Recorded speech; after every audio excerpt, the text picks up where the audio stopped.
Seo Sraith Pictiúr séideog show fashion sa scoil, a fashion show in the school.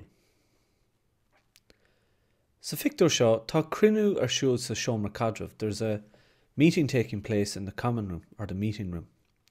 Tá daltaí ón séú bliana na sian. There are students from 6th year sitting there. They're an príomha de ghfuil gaantanas airgid sa scoil. The principal says that there is a lack of money in the school. But while a riomhairí nua a cheannach, she'd like to buy new computers. Mar sin, therefore, tá siad lorg smaointe ón na daltaí. She's looking for ideas from the students chun carúlé to help her. Tugan na daltaí multi the students give her different pieces of advice and ideas. Ceolcurm, concert, shoe load, a walk, cranchur, a lottery, agus show fashion and a fashion show. These are the ideas na smaointe a thug siad di. These are the ideas that they gave to her. Búlann siad le céile arís níos déanaí sa teachtain. Later in the week, and why do we know that? Because it's here. Later in the week, they meet with her again. They're an príomha de ghfuil smaointe úntacha agat. The principal says they've got wonderful ideas. Rowney and she on show fashion, mar tá sé practical. She selects the fashion show because it's practical. They're an príomha de ghfuil planál le déanamh agat. The principal says they've got planning to do. Beggar who ought, agus édi around. They'll have to select a place, time and clothes. Capan Colleen Awan go make cower ag tastal on the shoppy agus na tishmahori. One girl thinks that there will be help required. Ag tastal is required on the shoppy from the shops agus na tishmahori and from the parents. Tá trúrchalíní ag fécant an bhógra faoin show fashion. There are 3 girls looking at the ad or the notice about the fashion show. Beg an show fashion siúl. The fashion show will be on Déhína, Friday, ag a 8 o'clock at 8 o'clock I Hallan na Scoile in the school hall. Gan doubt, for sure, tá simig na calíní sa fóstair seo. For sure these girls have an interest in this poster. Tá siad ag tunú go mór don show. They are very much looking forward.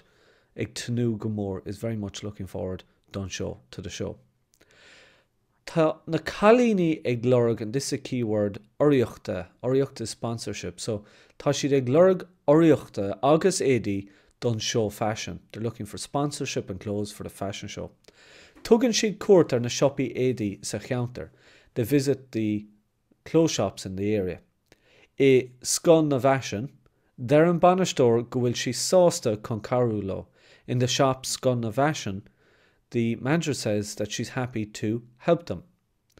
Sa teach fashion in the fashion house, there an banastor go dúirig si gúnaí agus cótaí dómh ar feadh na hithe.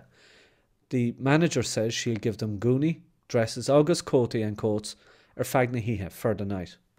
Tá na calíní bra sásta leis an obair atá déanta acu. The girls are delighted with the work that they've done. Tá an show fashion faoi lán seol. The fashion show is fully underway. Faoi lán seol means fully underway. Fecamid mannequini ag siúl ar an ordon. We see models, mannequini or mannequins, are walking on the stage or on the platform. Tá gúna galánta a chahabh ag an murtacha. The 2 of them are wearing an elegant dress. Tá slua mór ag an show fashion. There's a big crowd at the fashion show. Comala sin, as well as that, tá fógra ar mala faoin grancúr ag an sus. There is a notice on the wall about the lottery or the draw at the break.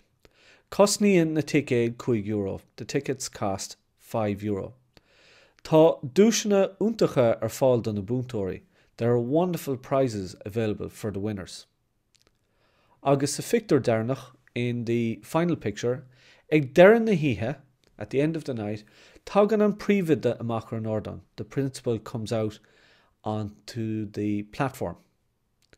Gaun si buíochas de gach duine a bhí páirteach sa show. She thanks everyone who participated in the show. Mullen si na daltaí ón séú bliain as an obair go léir rinne siad.